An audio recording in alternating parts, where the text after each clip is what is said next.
안녕하세요. 동포세계 김용필입니다. 오늘은 1월 6일 토요일입니다. 네, 오늘은 이 기자 수첩을 보면서 오늘의 주요 관심 뉴스를 좀 소개를 해드리고자 합니다.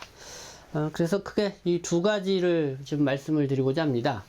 하나는 이 지역가입자의 이 건강보험료가 빠르면은 2월 달부터 다소 이렇게 저렴하게, 그러니까 완화된다, 이렇게 좀 말씀을 드릴 수 있을 것 같습니다. 그래서 요 내용과고요. 그리고 또 하나는 이 서울경제가 이 대림동 이 중국동포 거리를 취재를 했는데요.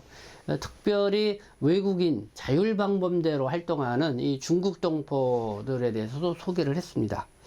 그래서 오랫동안 이 대림동에서 이 자율방범대 활동을 했던 이 중국동포, 과연 어떻게 얘기를 했는지, 그것도 한번 여러분들에게 특별히 소개를 해 드리고자 합니다.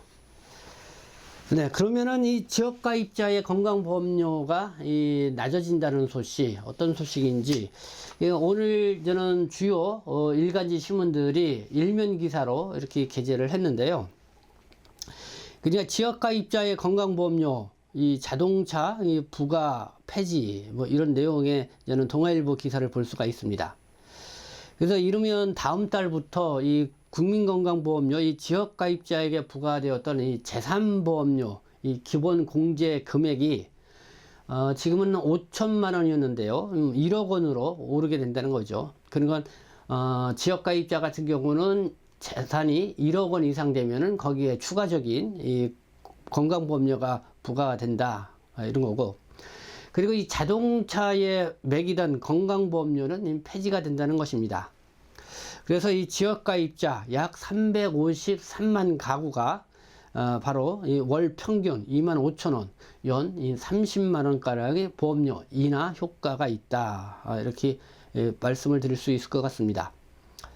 그래서 이렇게 결정을 한 거는 그 정부하고 이 국민의힘이 지난 5일 그 국회에서 당정협의회를 열고요.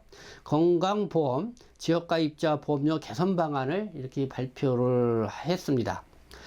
그래서 이 소득을 기준으로 건강보험료를 내는 직장인과 달리 이 자영업자와 은퇴자는 소득 외에도 재산과 자동차의 건보료가 부과돼서 형평성에 어긋난다는 이런 지적이 있었다는 거죠.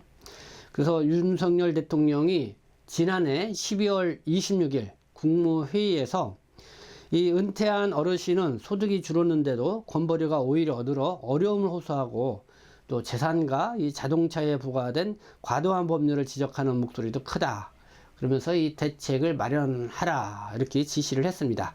그래서 이런 지시가 있는 열흘 만에 이 건강보험료의 이렇게 인하 소식 여러분들에게 전해드릴 수 있게 된 것 같습니다.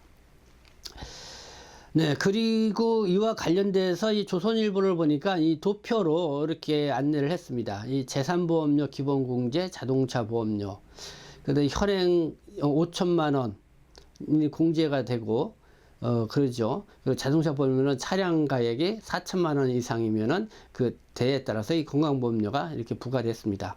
근데 이번에 재산은 1억 원으로 이제 확대가 됐고, 그럼 1억 원 이상 재산이 있어야 이제 추가적으로 건강보험료가 부과가 된다는 거고요. 자동차에 붙는 건강보험료는 폐지가 됐다. 그래서 대상자를 보면은 한 330만 구고, 그리고 자동차는 9만 6천 가구가 이거에 이제는 혜택을 보게 됐다. 그러니까 인하되는 월 평균 보험료가 재산에 붙는 보험료는 2만 4천 원 월, 그렇죠. 그 다음에 자동차에 붙는 보험료는 2만 9천 원. 그래서 333만 가구가 이제는 이렇게 가구당 연간 약 30만 원의 경감 효과를 보게 된다, 이렇게 소개를 하고 있습니다. 그러다 보니까 외국인 근로자, 그냥 외국인들, 그러니까 뭐 방문 취업이나 재동포 체류 자격으로 있는 분들도, 이 지역가입자로 있는 분들은 이 건강보험료가 그래도 월 한 2만 5천 원에서 한 3만 원 정도씩 이렇게 인하되는 그런 효과가 있지 않을까 생각합니다. 왜냐면 외국인 같은 경우는 지역가입자 이 국민 건강보험료의 이 평균치를 최저치로 이렇게 삼고 있죠. 그래서 좀 이런 소식, 나름대로도 뭐 반가운 소식이 아닌가 해서 여러분들에게 전해드립니다. 네, 그리고 저는 그 서울 경제가 네, 르포로 이 주말엔 외국인 8만 명 직결 북적거리는 서울 속 작은 중국 해가지고 대림동을 소개를 했습니다. 그래서 대림동 뭐 중국 동포 거리로 이 대표적인 곳이죠. 그래서 뭐 이렇게 또 연초가 되면은 그쪽의 분위기가 어떤지 이렇게 언론사들도 관심을 갖게 되는데요. 특별히 또 외국인 이 자율방범대 활동에 대해서 이렇게 소개를 했습니다. 그래서 뭐 그 내용, 주요 내용만 좀 보면은요. 대림동은 외국인 자율방범대가 주 3일 순찰을 실시해 각종 이 사고 방지에 큰 힘을 보태고 있다. 그래서 금요일, 토요일에는 오후 8시에서 10시까지, 일요일에는 오후 7시에서 9시. 그래서 20에서 한 30명 정도가 순찰 봉사를 하고 있다. 네, 이렇게 소개를 하고 있습니다.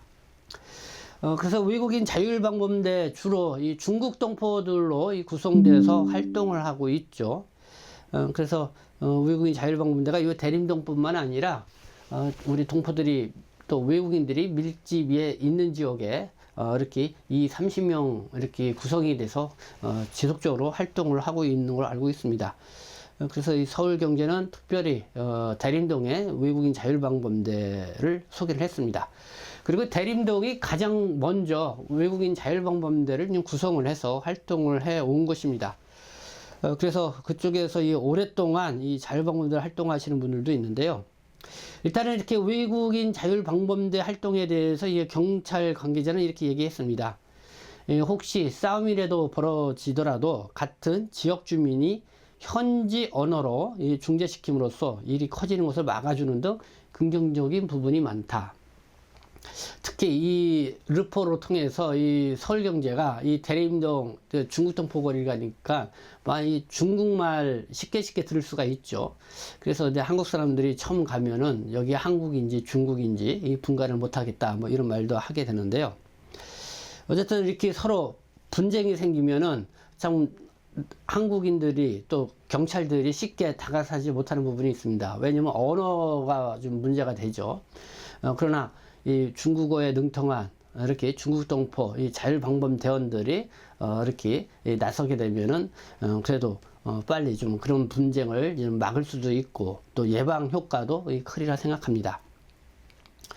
네, 외국인 자율방범대에서 13년 동안 활동한, 오랫동안 활동했네요. 이 최미화 씨. 네, 2대 방범대장으로 활동하고 있다고 합니다. 네, 뭐라고 얘기했냐면요. 동포들이 한국 사회에 잘 적응할 수 있도록 돕는데 보람을 느낀다. 네, 이렇게 얘기했고요. 또 생업을 마친 뒤 쉬지 못하고 순찰하는 것이 힘들 때도 있지만은 다들 대림동을 안전한 곳으로 만드는데 사명감이 있다. 또 이렇게 얘기를 했습니다. 네, 이렇게 이 사명감을 갖고 대림동에서 자율방범대로 활동하고 있는 최미화 씨. 네, 이렇게 박수를 보내드린다는 말씀 드리고 싶고요. 또 한국에 온 지 20년이 넘은 219 일대 외국인 자율방범대 대장. 네, 몇 년 전만 해도 순찰 활동을 하면서 112에 신고하는 경우도 많았는데 최근에는 정말 분위기가 달라졌다. 길에서 싸움이 나는 경우도 거의 없다. 네, 이렇게 얘기를 했던 부분이 있습니다. 네, 오늘은 국민건강보험과 관련해서 지역가입자의 건강보험료가 빠르면 2월 달부터 인하된다는 소식과 함께 그다음에 이 서울경제의 르포기사 이 대림동 특히 외국인 자율방범대에서 활동하는 이 중국 동포들의 또 이야기 여러분들에게 전해드렸습니다. 네, 어쨌든 올 2024년 우리 동포 여러분들 더 힘차게 활기 있게 보내셨으면 좋겠습니다. 네, 지금까지 시청해 주셔서 감사합니다. 저는 동포 세계시민 대표 변죽장 김영필이었습니다.